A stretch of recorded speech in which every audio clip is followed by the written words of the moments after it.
नमस्ते, सत श्री अकाल, आदाब, कैसे हैं जनाब। उम्मीद कर रहा हूँ आप सभी जहां कहीं भी होंगे बहुत अच्छे होंगे। आज ये जो वीडियो है ना, ये थोड़ा डिटेल वीडियो होने वाला है और इस वीडियो में आप हमारी फैकल्टी को देखेंगे वो किस तरीके से आपको सारी चीजें पढ़ाएंगे।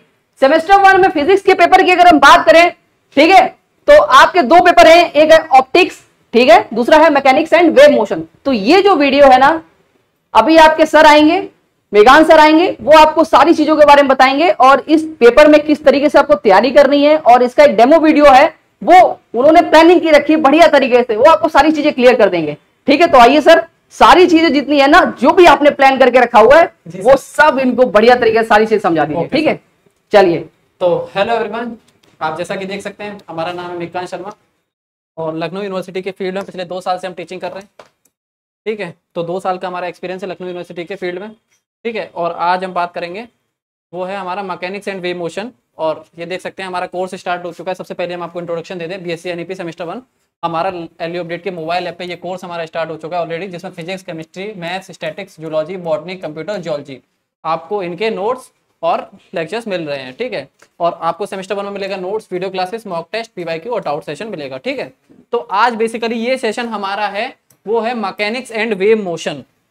ठीक है, और ये चैप्टर बहुत बच्चों को डर लगता है, बहुत टफ लगता है, जबकि ऐसा बिल्कुल है नहीं, क्योंकि ये, हाँ, हम ये कह सकते हैं कि ये जो आपकी बुक है थोड़ी लेंदी जरूर है। और ये आप जैसा कि आप देख सकते हैं हमारा मैकेनिक्स एंड वेव मोशन आपका डेमो क्लास है ये, और ओनली फॉर यूट्यूब स्टूडेंट्स। अब ये क्यों लिखा हुआ है, क्योंकि ये पेपर एक्चुअली हमारे आयुष सर हैं, वो पढ़ाएंगे आप लोग को। और क्योंकि आप लोग की बहुत डिमांड आ रही थी कि भैया फिजिक्स का आप लेके आइए, फिजिक्स लेके आइए, सेमेस्टर 1 में फिजिक्स लेके आइए, क्योंकि आयुष सर अभी अवेलेबल नहीं है। ठीक है, उनको कुछ काम है, इसलिए वो यूट्यूब पे डेमो क्लास लेने नहीं आ पाए। तो इस क्लास को हम कंटिन्यू करेंगे, क्योंकि हमें भी फिजिक्स में टीचिंग का एक्सपीरियंस है। तो जिससे आप ये तरीका देख सकते हैं कि हमारे यहाँ जो फैकल्टीज पढ़ा रही हैं, वो जो टीचर्स पढ़ा रहे हैं वो किस लेवल के टीचर हैं और किस तरीके से पढ़ाते हैं। तो ज़्यादा देर ना करते हुए हम आपका इसको स्टार्ट करते हैं। ठीक है, ज़्यादा देर ना करते हुए और हम स्टार्ट करते हैं आप लोग का। ठीक है, मैकेनिक्स एंड वेव मोशन। ठीक है, mechanics and wave motion start करते हैं। ठीक है, तो हमारे बुक का नाम है mechanics and wave motion, mechanics and wave motion. ठीक है, और आज हम आपको जो डेमो देंगे वो देंगे यूनिट 2 का चैप्टर नंबर 1। अब कहोगे भैया यूनिट 2 से ही स्टार्ट क्यों किया आपने, यूनिट 1 क्यों नहीं? देखिए एक्चुअली भैया यूनिट 2 ही सबसे बड़ी यूनिट है। यूनिट 2 के अंदर आपके 3 चैप्टर आते हैं बेसिकली। पहला चैप्टर आपका आता है कॉलिजन का, ठीक है, दूसरा चैप्टर आता है आपका मूवमेंट ऑफ इनर्शिया का, मूवमेंट ऑफ इनर्शिया वाला चैप्टर आता है, और तीसरा आता है आपका इलास्टिसिटी। ये 3 चैप्टर होते हैं बेसिकली। इनके अंदर भी कई सारे सब टॉपिक्स होते हैं। तो आज हम जो स्टार्ट करेंगे वो चैप्टर नंबर 1 से स्टार्ट करेंगे। चैप्टर नंबर 1 से स्टार्ट करेंगे और वो है हमारा चैप्टर नंबर 1 आप लोग का लगाएंगे। चैप्टर नंबर 1 हम जो आपको आज पढ़ाएंगे दैट इज कॉलिजन। कि कॉलिजन होता क्या है। ठीक है, सबसे पहले तो आप लोग को ये पता होना चाहिए मेरे भाई कि कॉलिजन होता क्या है।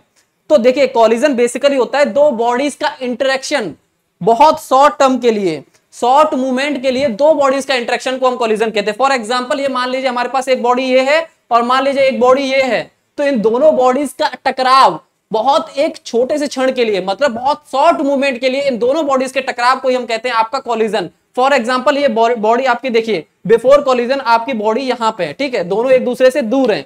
बिफोर कॉलिजन दोनों बॉडी एक दूसरे से दूर है। मान लेते हैं इस बॉडी का मास m1 है, इस बॉडी का मास m2 है। तो आफ्टर बिफोर कॉलिजन के दौरान ये बॉडी क्या करेंगे, आपस में एक शॉर्ट मूवमेंट के लिए टकराएंगी।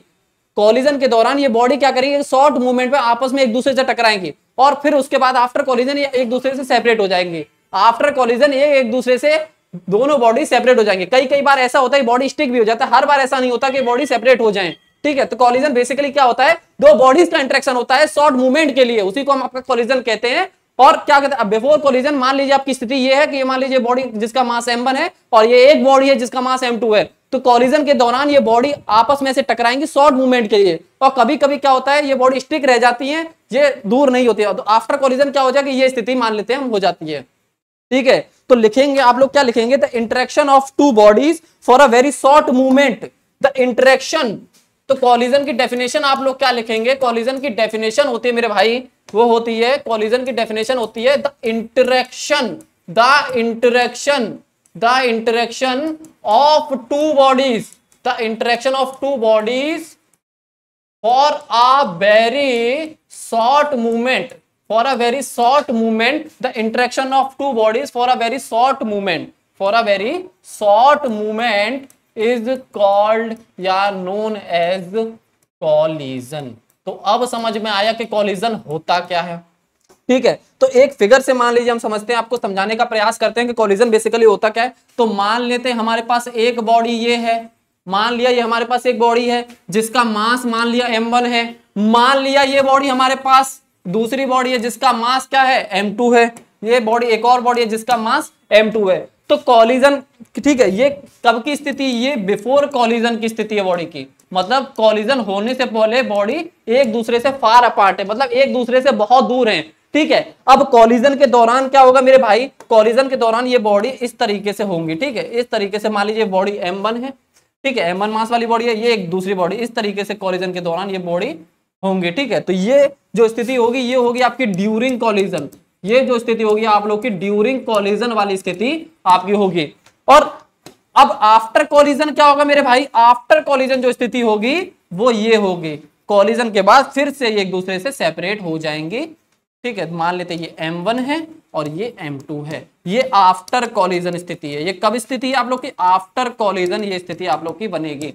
तो समझे कॉलिजन क्या होता है? दो बॉडीज का इंटरेक्शन बहुत छोटे से मूवमेंट के लिए, मतलब दो बॉडीज का इंटरेक्शन बहुत एक छोटे से क्षण के लिए, उसको हम कहते हैं, आप लोग का कॉलिजन कहते हैं।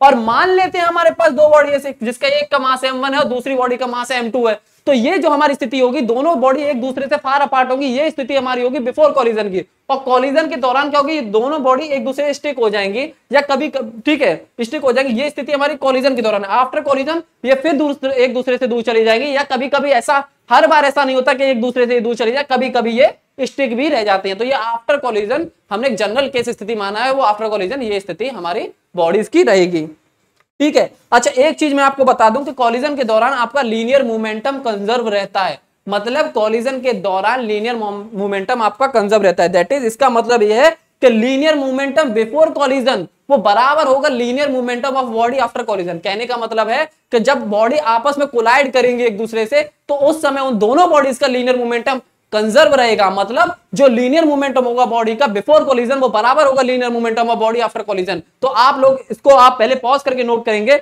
इसका आप स्क्रीनशॉट ले लीजिए, कुछ भी ले लीजिए, यूट्यूब पे बच्चे हैं इसका स्क्रीनशॉट ले लीजिए। हम हट जा रहे हैं, ठीक है। अब उसके बाद हम आगे का आप लोग को बताते हैं, ठीक है। तो हम हट गए, आपको इसका स्क्रीनशॉट लीजिए, ठीक है। आप लोगों ने इसका शायद इसका स्क्रीनशॉट ले लिया होगा, ठीक है। तो अब देखो कॉलिजन के दौरान आपका क्या होता है? लीनियर मोमेंटम कंजर्व रहता है। तो लिखोगे in collision linear momentum remains conserve, linear momentum remains conserved. Collision के दौरान लीनियर मोमेंटम कंजर्व रहता है। दैट इज लिखोगे, that is linear momentum before collision, linear momentum, that is linear momentum of bodies, linear momentum of bodies before collision is equal to, linear momentum of body before collision will be equal to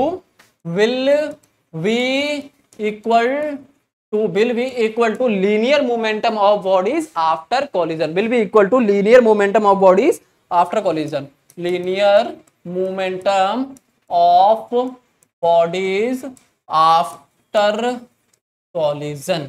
तो आप लोग को ये चीज तो समझ में आ गई होगी, ठीक है। तो सबसे पहले कॉलिजन आप लोग को क्लियर हो गया, ये फिगर के थ्रू मैंने आपको कॉलिजन डिपिक्ट कर दिया किस तरीके से कॉलिजन होता है, और मैंने बता दिया कि कॉलिजन के दौरान आपका लीनियर मोमेंटम कंजर्व रहता है। इसका मतलब तो जो लीनियर मोमेंटम होगा बॉडी का कॉलिजन से पहले वो बराबर होगा linear momentum of body collision के बाद। अच्छा, ठीक है। अब टाइप्स ऑफ कॉलिजन की बात करते हैं। अब लिखोगे types of collision, types of collision, types of collision, types of collision. Collision हमारे कितने प्रकार के होते हैं मेरे भाई? कॉलिजन हमारे कितने प्रकार के होते हैं? तो कॉलिजन बेसिकली हमारे दो प्रकार के होते हैं भाइयों मेरे। कॉलिजन हमारे दो प्रकार के होते हैं, एक होता है आपका इलास्टिक कॉलिजन, एक होता है आपका इलास्टिक कॉलिजन, और एक होता है आपका इन इलास्टिक कॉलिजन। एक होता है आपका इलास्टिक कॉलिजन, एक होता है आप लोग का इन इलास्टिक कॉलिजन।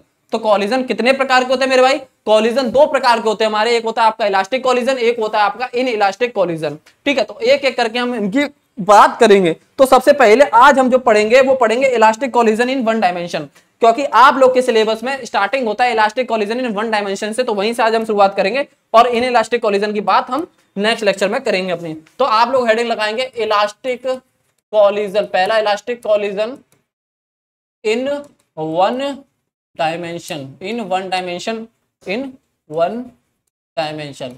अब इलास्टिक कॉलिजन की बात करेंगे एक डायमेंशन के लिए। अच्छा, basically elastic collision in elastic collision में डिफरेंस कहां आएगा? देखो, लीनियर मोमेंटम तो कंजर्व रहेगा दोनों केस में, चाहे वो आपका इलास्टिक हो चाहे इन इलास्टिक हो, आपका लीनियर मोमेंटम में तो कोई बदलाव या कोई चेंज नहीं आएगा, वो तो हमेशा कंजर्व रहेगा ही रहेगा। जो इलास्टिक कॉलिजन में बेसिकली और इलास्टिक कॉलिजन में आपका डिफरेंस आता है, वो आता है आपका काइनेटिक एनर्जी में। इलास्टिक कॉलिजन में आपका क्या होता है, आपकी काइनेटिक एनर्जी भी कंजर्व रहती है। तो कहने का मतलब है कि कॉलिजन में आपका लीनियर मोमेंटम तो हर बार कंजर्व रहेगा ही, चाहे वो कॉलिजन इलास्टिक हो चाहे इनइलास्टिक कॉलिजन हो। लेकिन बेसिकली इलास्टिक और इनइलास्टिक में डिफरेंस आता है, वो आता है काइनेटिक एनर्जी को लेके। जो इलास्टिक कॉलिजन आपका होता है उसमें काइनेटिक एनर्जी भी आपकी कंजर्व रहती है। तो आप लोग लिखेंगे the collision during which kinetic energy, तो लिखेंगे द कॉलिजन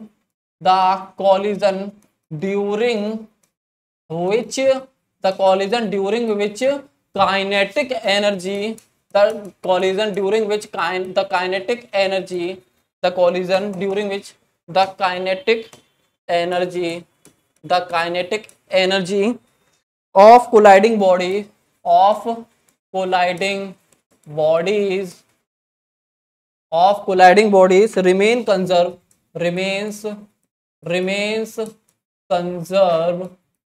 remains conserved, एक सेकंड इसको यहां से लिख देते हैं, remains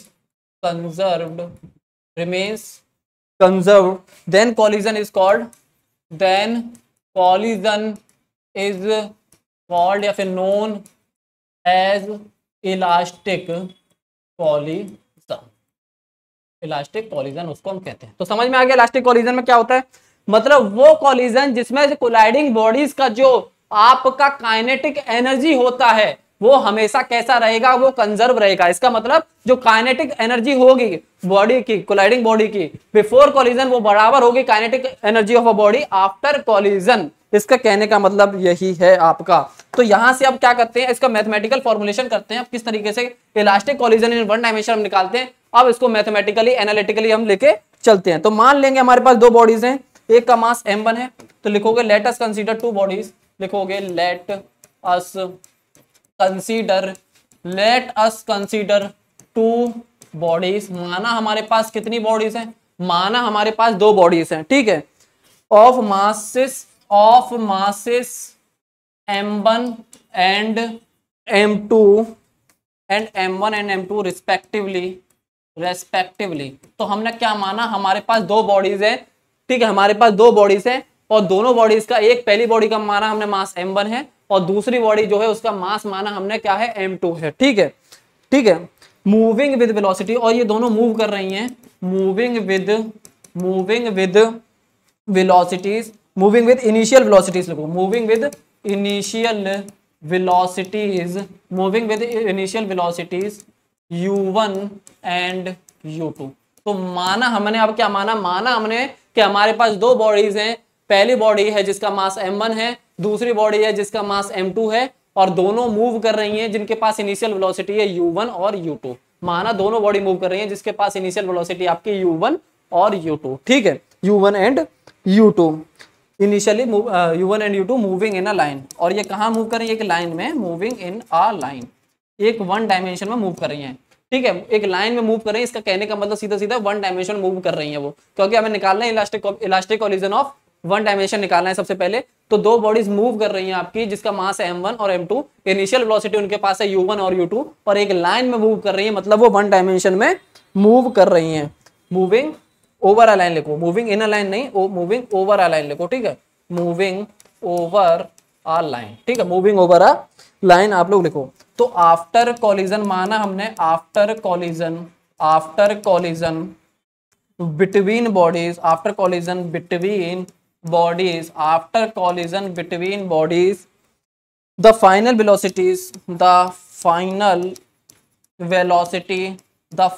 velocity over a line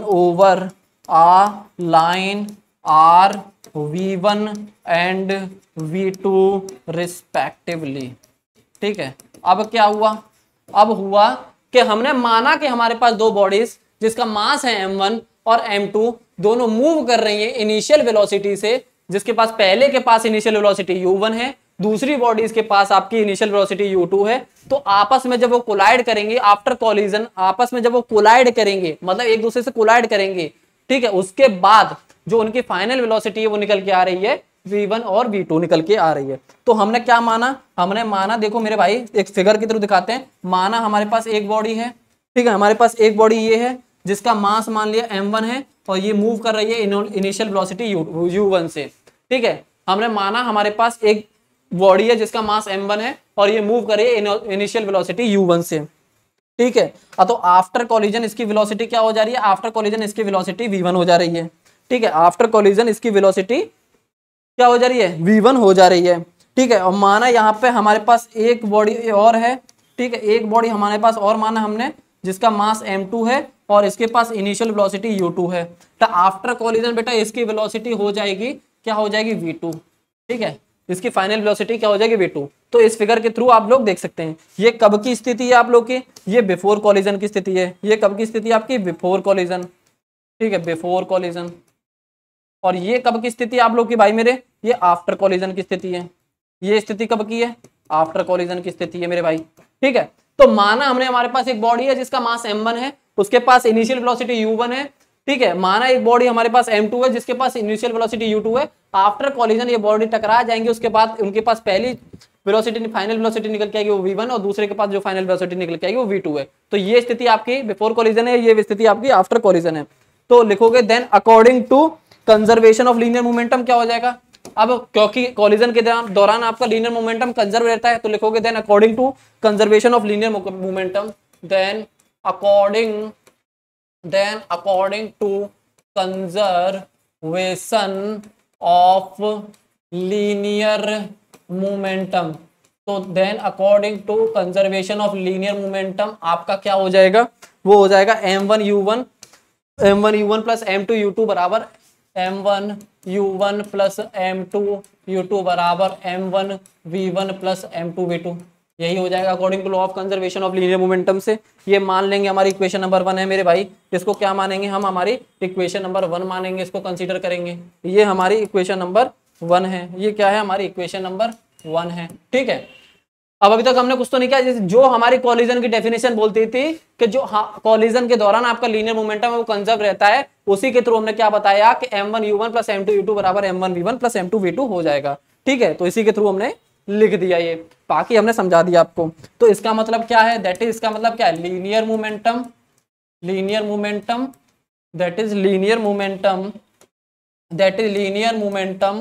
before collision, that is linear momentum before collision बराबर क्या हो गया आपका, लीनियर मोमेंटम आफ्टर कॉलिजन हो गया मेरे भाई। ठीक है, आफ्टर कॉलिजन हो गया।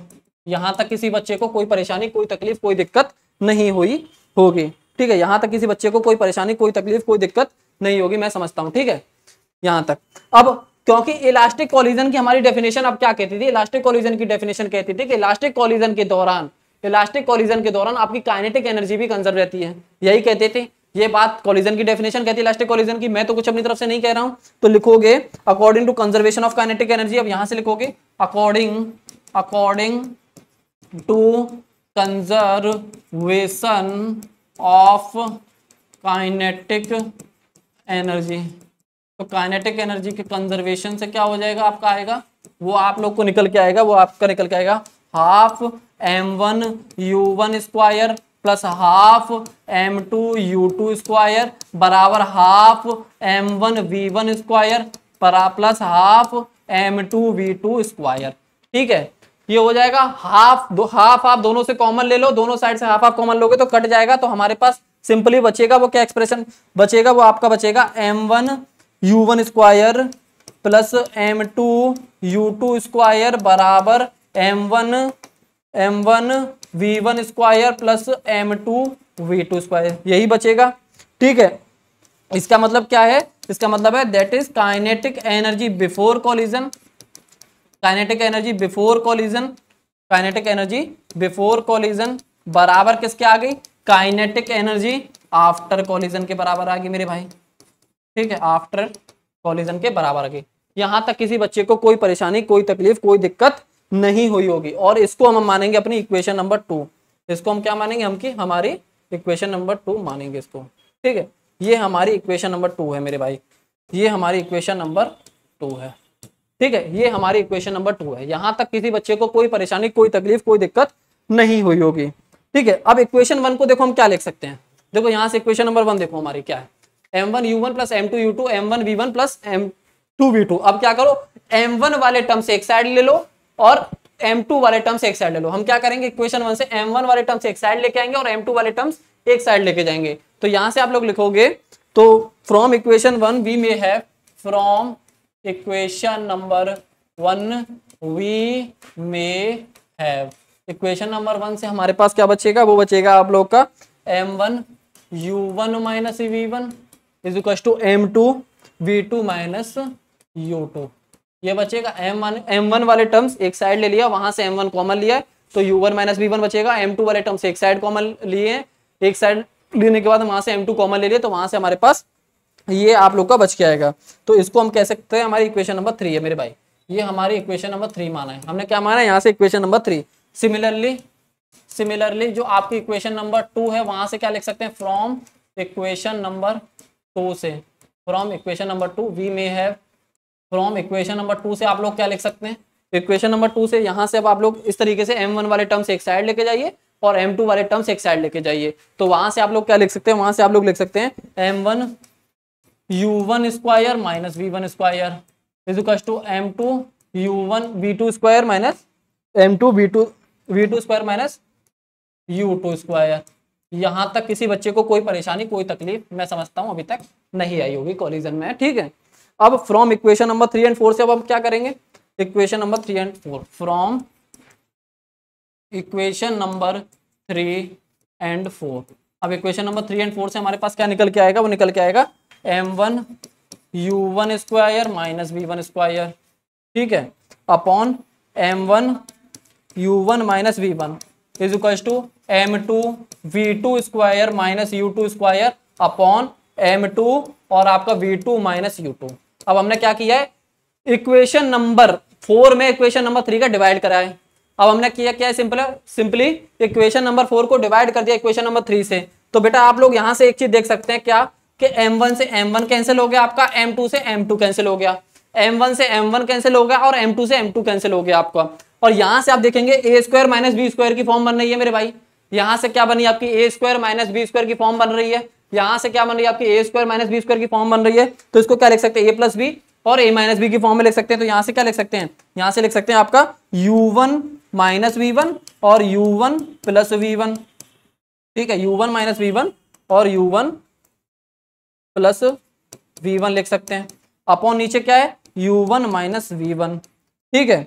और यहां से क्या लिख सकते हैं, यहां से लिख सकते हैं v2 माइनस u2 और v2 प्लस u2 लिख सकते हैं यहां से मेरे भाई। और यहां से क्या हो जाएगा, v2 माइनस u2 ऐसे ही रहेगा, ठीक है। यहां तक हमने क्या किया, आइडेंटिटी लगा के खोल दिया है। ए स्क्वायर माइनस बी स्क्वायर की आइडेंटिटी लगाई है तो मतलब ए माइनस बी और इंटू ए प्लस बी, और नीचे सेम जो है रहने दिया है। अब यहां से देखेंगे आप लोग, ये कैंसिल आउट हो जाएगा आपका क्या, u1 माइनस v1 से u1 minus v1, u2 minus v2 से v2 माइनस u2 से v2 माइनस u2, यहां से ये भी आपका कैंसिल आउट हो गया।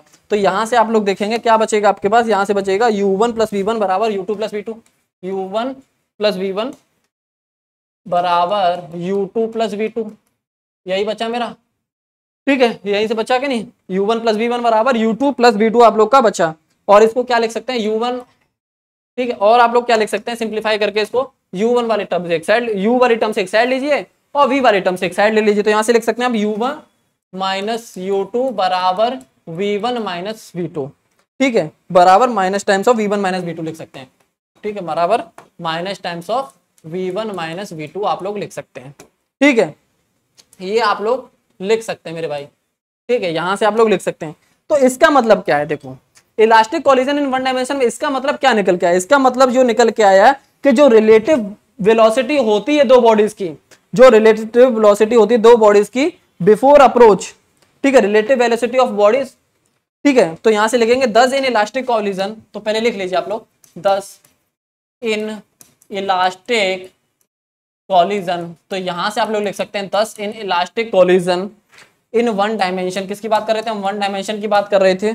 The relative velocity, the relative velocity, the relative velocity, the relative velocities लिखो ना, दो वेलोसिटीज के बाद velocity, the relative velocities, the relative velocities with which the two bodies, with which the two bodies, with which the two bodies approach each other, approach each other, with which the two bodies approach each other before collision, before collision, before collision, before collision is equal to the relative velocity, is equal to the relative velocity, is equal to the relative velocity with which they recede away from each other, with which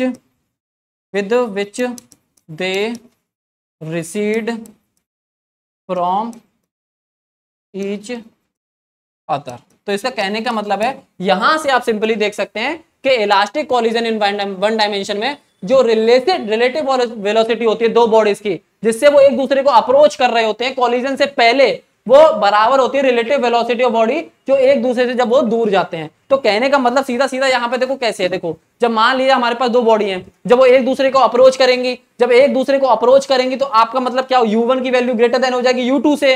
इसका मतलब क्या हो जाएगा, u1 minus u2, इन दोनों का difference लेंगे। और जब एक दूसरे से वो रिसीड होंगे, मतलब एक दूसरे से दूर जाएंगे, तब क्या होगा, u1 की वैल्यू लेस देन हो जाएगी u2 से। तो इसका मतलब क्या हो जाएगा आपका, उसके हम क्या करेंगे, सम अप करेंगे उस केस में। तो आप यहां से सिंपली बस इतना समझिए, कहने का मतलब इस इक्वेशन का यही है कि elastic collision in one dimension में जो रिलेटिव वेलोसिटी होती है जिससे दो बॉडीज एक दूसरे को अप्रोच कर रही होती है, मतलब एक दूसरे को अप्रोच कर रही होती है, वो बराबर होती है। ठीक है, कोलिजन से मतलब elastic collision in one dimension जो रिलेटिव वेलोसिटी थी, दो बॉडी जब एक दूसरे को अप्रोच कर रही होती है कोलिजन से पहले, वो बराबर होती है रिलेटिव वेलोसिटी का बॉडी का जब एक दूसरे से वो रिसीड कर रही हो, मतलब एक दूसरे से जब दूर जा रही होती हैं। ठीक है, तो यहां पे कह सकते हैं u1 माइनस u2 क्या है आपका, और यहां से कह सकते हैं आपका u1 माइनस u2 आपका क्या है, u1 माइनस u2 है वेलोसिटी ऑफ अप्रोच, आपका वेलोसिटी ऑफ अप्रोच है आपका। ठीक है, वेलोसिटी ऑफ अप्रोच है आपका। और v1 माइनस v2 आपका क्या है, वेलोसिटी ऑफ सेपरेशन। ये है आपका वेलोसिटी ऑफ सेपरेशन मेरे भाई।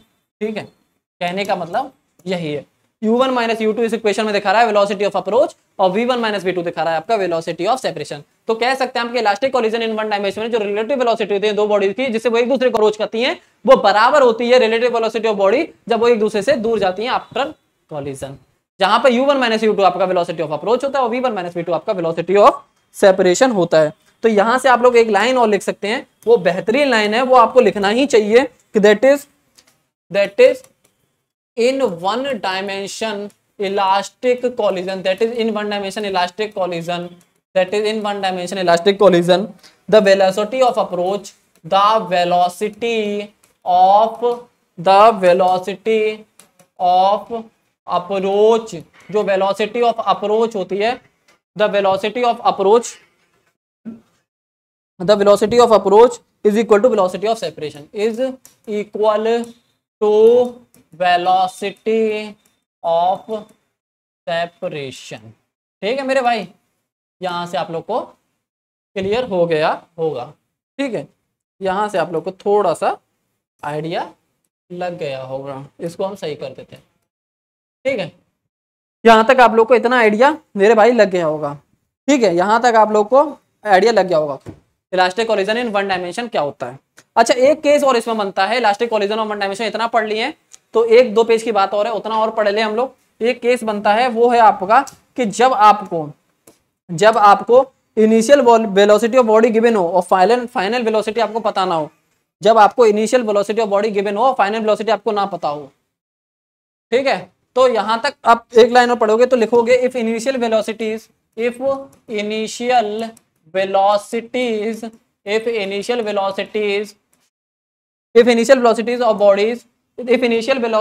बॉडीज, ठीक है। एक सेकंड रुकिएगा आप लोग। हाँ, तो देखो क्या, अगर हमको इनिशियल वेलोसिटी ऑफ बॉडी दे रखी होगी और फाइनल वेलोसिटी हमको नो ना हो, तब हम क्या करेंगे? तो लिखोगे if initial velocities of bodies are given and final velocities are not known, अगर हमें इनिशियल वेलोसिटी ऑफ बॉडीज तो पता है, लेकिन अगर हमें फाइनल वेलोसिटी ऑफ बॉडी पता नहीं है, तब उस केस में हम भैया क्या करेंगे? हमको ये भी बता दीजिए। तो अब लिखोगे, यहां से आगे देखेंगे आप लोग, देन आप लोग लिख सकते हो एज वी नो दैट, जैसा कि हम जानते हैं मेरे भाई, क्या कि u1 माइनस u2 बराबर क्या होता है आपका? Minus time of v1 minus v2, minus times of v1 minus v2। ये हमने अभी एक्सप्रेशन निकाला था, देखो u1 माइनस u2 बराबर क्या होता है? Minus times of v1 minus v2 आप लोग का होता है, ठीक है, यहां तक। उसके बाद यहां से आप क्या करो? v1 की वैल्यू निकालो। तो यहां से आप लोग क्या करो? v1 की वैल्यू निकालो। तो v1 की वैल्यू निकालोगे तो क्या हो जाएगी? वो हो जाएगी v2 और प्लस का u2 और माइनस का u1। इसको हम माना इक्वेशन नंबर हमारी कितनी है? ये 4 मान लीजिए इसको, ठीक है। इसको इक्वेशन नंबर 4 मान लीजिए। हमने क्या किया? इस इक्वेशन से यहाँ से v1 की वैल्यू फाइंड की है। हमने क्या किया? इस इक्वेशन से v1 की वैल्यू फाइंड कर लीजिए, क्योंकि हमको इनिशियल वेलोसिटीज तो नोन है, फाइनल हमको पता नहीं है। तो हम हमको फाइनल वेलोसिटी का एक्सप्रेशन फाइंड करना है। किस तरीके से हम फाइनल वेलोसिटी, अगर आपको कल को अगर न्यूमेरिकल में ये दे दिया जाए, इनिशियल वेलोसिटी ऑफ बॉडी आपको दे दी जाए, लेकिन आपको फाइनल वेलोसिटी के बारे में कोई जानकारी, कोई अता पता ना हो, तब एक एक्सप्रेशन हम अभी निकाल लेंगे, वो उस एक्सप्रेशन से डायरेक्ट आप वैल्यू पुट करेंगे, आप फाइनल वेलोसिटी से आप लोग पता कर सकते हैं। तो जब आपको अगर इनिशियल वेलोसिटी नोन हो, फाइनल वेलोसिटी पता हो, तो एक एक्सप्रेशन अब अभी हम ड्राइव करते हैं। तो जैसा कि आप जानते हैं, एक्सप्रेशन हमने निकाला u1 माइनस u2 बराबर minus times of v1 minus v2। तो यहां से v1 की वैल्यू निकाली तो क्या हो जाएगी? v2 और इसको इधर भेजा तो क्या हो जाएगा? u2 माइनस u1 हो जाएगा। तो ये क्वेश्चन नंबर हमारी 4 हो गई। सिमिलरली आप लोग v2 की वैल्यू भी निकाल सकते हो। यहां से सिमिलरली v2 की वैल्यू निकालो, वो क्या हो जाएगी? वो हो जाएगी v1 plus u1 minus u2 हो जाएगी। ये हमने मानी इक्वेशन नंबर 5 है। सिमिलरली हमने क्या किया? यहां से v2 की वैल्यू भी मेरे भाई फाइंड कर ली यहां से। अब फ्रॉम इक्वेशन नंबर, अब देखो हम किस इक्वेशन में जाएंगे। अब ये हमारी जो इक्वेशन निकल के आई थी आप लोग की, कौन सी? m1, कौन सी? ये वाली इक्वेशन, एक सेकंड रुकिएगा। हाँ, m1 u1 plus m2 u2, ये वाली इक्वेशन नहीं, हाँ ये वाली इक्वेशन हमारे पास जो निकल के आई थी, इसमें हम क्या करेंगे? वैल्यू रख देंगे एक ही, मतलब पहले हम एक केस के निकालें, या तो v1 के लिए निकाल लीजिए या v2 के लिए निकाल लीजिए। हम क्या करेंगे? उठा के v1 की या फिर पहले v2 की वैल्यू रख देंगे। v2 की रखोगे तो v1 की वैल्यू यहाँ से फाइंड हो जाएगी। अगर v1 की वैल्यू रखोगे तो v2 की वैल्यू आपको मिल जाएगी। तो हम एक वेलोसिटी आपको फाइंड करेंगे और बाकी दूसरी हम सिमिलरली लिख लेंगे फ्रॉम इस इक्वेशन से। तो आप लिख सकते हैं यहाँ से, आप लोग क्या लिख सकते हैं? यहाँ से लिख सकते हैं, ठीक है, फ्रॉम इक्वेशन। अब हम इक्वेशन का यूज करेंगे। हमारी जो इक्वेशन थी वो कौन सी? m1 u1 माइनस v1 बराबर m2 और v2 माइनस u2, यही थी। इस इक्वेशन का हम यूज करेंगे। अब फॉर v1 लिखोगे, फॉर v1, अब v1 फाइंड करते हैं पहले, ठीक है मेरे भाई, पहले v1 फाइंड करते हैं। फॉर v1 तो लिखोगे ऑन सब्स्टिट्यूटिंग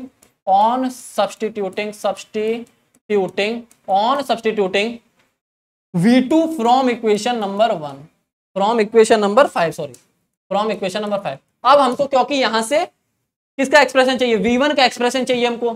और जब हमको फाइनल वेलोसिटी नोन करनी, क्योंकि इनिशियल वेलोसिटी तो हमको नोन है, हमको फाइनल वेलोसिटी नोन करनी है, तो हम क्या करेंगे? v1 की हम पहले वैल्यू निकालना है। तो v1 की वैल्यू हमने जो निकालने के लिए हम क्या करेंगे? जो हमने v2 की वैल्यू निकाली यहाँ इक्वेशन नंबर 5 से, इसको उठा के रख देंगे अब इस वाली इक्वेशन में अपनी में, और यहाँ से हम क्या करेंगे? v1 की वैल्यू फाइंड कर लेंगे। सिमिलरली आप ऐसे भी कर सकते हैं, या तो आप लोग v1 की वैल्यू रख देंगे तो यहाँ से आपको v2 की वैल्यू निकल जाएगी सिमिलरली, या फिर v1 लिख सकते हैं। तो दोनों केस कर सकते हैं, हम आपको v1 करके दिखा रहे हैं, ठीक है। तो लिखोगे यहाँ से क्या हो जाएगा? यहाँ से हो जाएगा m1 u1 और माइनस के m1 v1, अंदर मल्टीप्लाई करा दिया इसका m1 का, ठीक है। तो ये आपका हो जाएगा m2 और इसकी वैल्यू रखोगे तो क्या हो जाएगा? यहाँ से हो जाएगा v1 plus u1 minus u2 और माइनस का u2, ये आएगा। वैल्यू जब सब्स्टिट्यूट करोगे वैल्यू जब सब्स्टिट्यूट करोगे आप लोग ये एक्सप्रेशन आएगा। अब इसको थोड़ा सिंप्लीफाई कर लो, ठीक है, ये हो जाएगा m1 v1 plus m2 v1, ठीक है, m1 v1 plus m2 v1 बराबर हो जाएगा m1 माइनस m1 ठीक है, m1 v1 plus m2 v1 plus m1 u1 और माइनस के m2 u1 और आपके हो जाएगा प्लस के 2 टाइम्स m2 u2। अंदर मल्टीप्लाई करा देना, अंदर मल्टीप्लाई करा देना, बाकी v1 वाले टर्म्स एक साइड ले लेना और u1 वाले टर्म्स एक साइड लेना। सिंपली क्या किया हमने, अंदर इस दोनों इसका मल्टीप्लाई कराया है, फिर हमने क्या किया v1 वाले टर्म्स एक साइड ले लिए हैं और u1 वाले टर्म्स एक साइड ले लिए, तो हमारे पास ये एक्सप्रेशन निकल के आएगा। तो यहां से अब क्या करो, v1 कॉमन ले लो। अब यहां से v1 कॉमन ले लोगे तो क्या बचेगा आपका m1 प्लस m2 बचेगा यहां से, ठीक है। यहां से क्या बचेगा आपका m1 माइनस m2 और u1 यहां से कॉमन ले लिया प्लस 2m2 u2। हमने यहां से क्या किया है, v1 कॉमन लिया है, v1 कॉमन लेते क्या बचेगा हमारे पास m1 प्लस m2। यहां से हमने क्या लिया, u1 कॉमन लिया तो बचेगा m1 minus m2 into u1 plus 2m2 u2 बचेगा। तो यहां से v1 की वैल्यू आप लोग की क्या आ जाएगी, वो आ जाएगी m1 minus m2 upon m1 plus m2। अब यहां से v1 की वैल्यू फाइंड कर ली, तो m1 minus m2 upon m1 plus m2 into u1, ठीक है, इंटू u1 और प्लस आपका 2m2 u2 upon m1 plus m2 into u2 और ये हमारी इक्वेशन नंबर 6 हो गई। यहां से हमने क्या किया, फाइंड कर ली आपकी फाइनल वेलोसिटी v1। हमने क्या फाइंड कर ली भैया, आपकी फाइनल वेलोसिटी v1 फाइंड कर ली। यहां से हमने क्या किया, फाइनल वेलोसिटी v1 फाइंड कर लिया। अब सिमिलरली आप v2 लिख सकते हैं, यहां से सिमिलरली v2 क्या लिख सकते हैं, ऐसे आप लोग v2 फाइंड कर सकते हैं उस इक्वेशन के थ्रू। तो अब आपको फाइंड नहीं करनी है क्योंकि इतना लंबा स्टेप आपको करके दिखाना है, सीधे यहाँ से वैल्यू आप लोग v2 की लिख सकते हैं। वो हो जाएगी v2 बराबर हो जाएगा m2 minus m1, m2 minus m1 और क्या हो जाएगा आपका m upon m1 plus m2 upon m1 plus m2 into u2 हो जाएगा। यहाँ पे u1 है तो यहाँ पे हो जाएगा u2 और यहाँ से बचेगा plus 2m2 u1 two plus 2m1, अब क्या बचेगा 2m1 u1 बचेगा अपॉन 2m2 u2, यहाँ पे बचेगा 2m1 u1 upon m1 plus m2 m1 plus m2 और आपका बचेगा आपका यहाँ से 2m1 u1 और 2m1 upon m1 plus m2 2m2 होगा। यहाँ पे 2m2 होगा आपका, यहाँ पे आपका 2m2 होगा। यहाँ से आपको एक चीज रफ करना पड़ेगा, u2 नहीं होगा, यहाँ पे 2m2 होगा सिर्फ और सिर्फ। यहाँ से 2m2 होगा, यहाँ पे फिर आपका क्या आ जाएगा, यहाँ पे 2m1 बचेगा, इसको भी आप रफ कर दीजिए। ये थोड़ी सी हमसे मिस्टेक हो गई थी, सॉरी, ठीक है। और यहाँ पे u1 हो जाएगा। ये आपकी इक्वेशन नंबर 7 भी हो गई, ठीक है। ये आपकी इक्वेशन नंबर 7 हो गई, ठीक है। यहाँ तक हमारे आके खत्म हो गया ये, ठीक है, यहाँ पे आके खत्म हो गया। तो यहाँ से लिख सकते हैं 10 फ्रॉम इक्वेशन नंबर 6 एंड 7 जो हमारे पास निकल के आई हैं, आप लोग लिख सकते हैं वी नो इनिशियल वेलोसिटी, हमको इनिशियल वेलोसिटी पता है, we know initial velocity of particle या फिर बॉडी ऑफ पार्टिकल या बॉडी कुछ भी कह लीजिए, ऑफ नोन मासेस, जिसका मासेस हमको पता है, of known masses we can easily find their final velocities, ठीक है। तो यहाँ से हम उसकी फाइनल वेलोसिटी फाइंड कर सकते हैं। हमको अगर m1 और m2 के मास नोन मासेस हमारे पास होंगे, मतलब मास की वैल्यू पता होगी और इनिशियल वेलोसिटी हमको नोन होंगी, तो क्वेश्चन बोलेगा ही u2 u1 की वैल्यू पता होगी, तो v1 और v2 की वैल्यू इन दोनों फॉर्मूले से अब आगे से आप लोग निकाल सकते हैं। आगे से कभी आप न्यूमेरिकल आएगा तो डायरेक्ट ये वैल्यू आप रख दीजिएगा। अगर डेरिवेशन पूछे elastic collision in one dimension पे, तो आप यहां तक पूरा डेरिवेशन करके दिखाइएगा, ठीक है। तो इसके बाद इसके कुछ केसेस भी होते हैं, तो भैया बस आज की क्लास में इतना ही, और ये हमारा डेमो सेशन था। एक्चुअली इस पेपर को हम नहीं पढ़ाएंगे तो आपके आयुष बढ़ जाएगी, क्योंकि ये हमारे वो अवेलेबल नहीं थे, इसलिए हमको ये डेमो देना पड़ा, क्योंकि आप लोग की ज्यादा डिमांड आ रही थी। यूट्यूब के लिए हमने ये डेमो शूट किया है। होपफुली आपको ये सब चीजें समझ में आएंगे। कॉलिजन का टॉपिक में आज तक अब आपको collision, elastic collision in one dimension में कभी दिक्कत नहीं होगी। हमने अपनी तरफ से पूरा प्रयास किया है। तो आप लोग कमेंट कीजिएगा वीडियो पे, लाइक शेयर सब्सक्राइब सब कीजिएगा, और हमारा कोर्स परचेज कर सकते हैं आप लोग इस तरीके से जैसे हमने पढ़ाया है। आयुष भैया भी आप लोग के पढ़ाएंगे, और ये हमारा कोर्स है सेमेस्टर 1 का।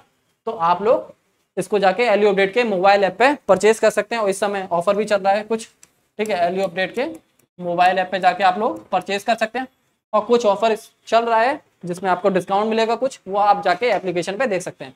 तो thank you for watching our lecture, thank you so much. और आप लोग को पढ़ा के हमको बहुत अच्छा लगा, थैंक यू सो मच।